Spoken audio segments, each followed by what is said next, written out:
Hi, today I'm going to be presenting a paper on rewriting Edgar Allan Poe, fan fiction, ChatGPT, and the Telltale Heart. So, Poe at 215, well, we see that Poe is still a hot topic for academic debate and scholarship, even though he died so many years ago.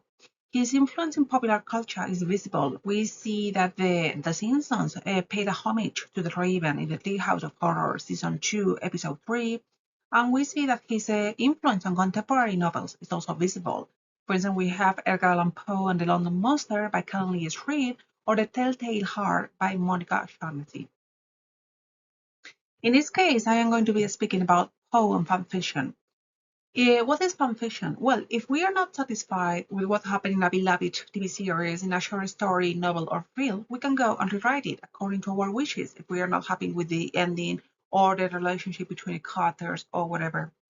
Why does a story get a fan fiction makeover? Well, there are several reasons. Normally, an open ending or an unhappy ending is a good starting point. However, we have to know that also happy endings stories have a rewriting.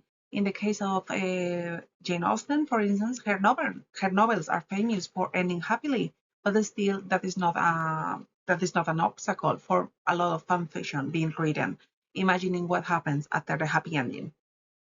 Fan fiction writers cannot have enough of Harry Potter or Twilight, and we see that there are many rewritings of those works, for instance.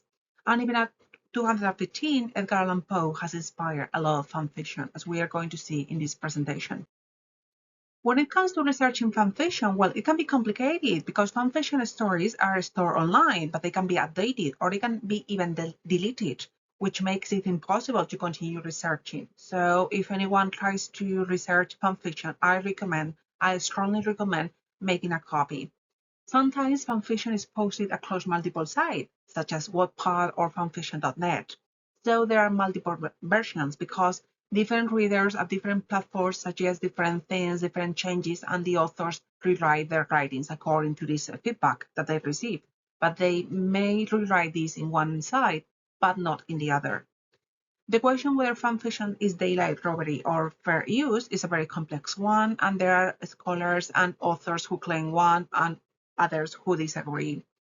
Chandler and Sander, for instance, they defend that the human brain can, quote, hold multiple, even contradictory meanings simultaneously, end quote. So therefore, fanfiction is another way to see these multiple versions of one story. The question whether fanfiction should be free or not is also debatable. Why? Because fanfiction authors don't make a profit from works whose copyright they don't have. However, if they were going to make money out of these copyrighted works, then they would be benefiting from something that it is not their own creation. For teenagers, online fanfiction writing has an impact on their social practices and their literacy skills, as different studies prove. The thing is that we need new copyright legislation that regulates the limbo of fanfiction, whether it is free or not, whether it is legitimate or not. When it comes to Poe and copyright, well, Poe is out of copyright, so Poe fanfiction authors are not to expect a cease and desist letters that some unlicensed fanfiction writers, for instance, receive. Usually, fanfiction is not published because of copyright issues. So when we speak about Poe, that copyright is not an issue here, why aren't these works published commercially? Could it be a question of brevity, non-commercial interest, lack of literary quality? Well, we are going to see some reasons here. In the case of Poe's fanfiction, in this sample, we have taken fanfiction.net because it is the world's largest fanfiction archive and forum. And as their motto says, there you can unleash your imagination. As of September 16, 2024, 270 stories were categorized under Edgar Allan Poe. Here we see that by story, there are some that are more popular than others. When it comes about language, we see that even though there are some stories written in French, Portuguese, Indonesian, and Spanish, English is clearly the winner.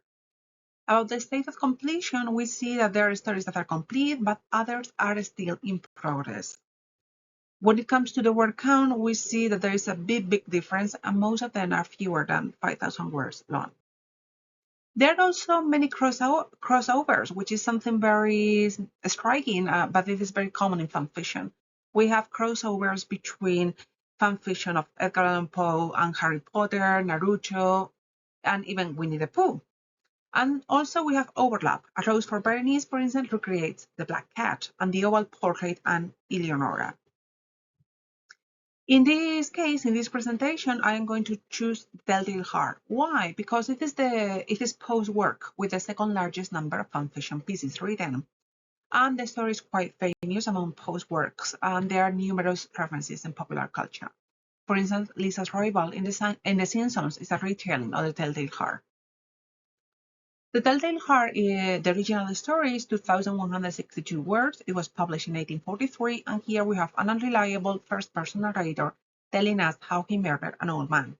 He confesses in front of the police because he cannot stop hearing the beating of the victim's heart.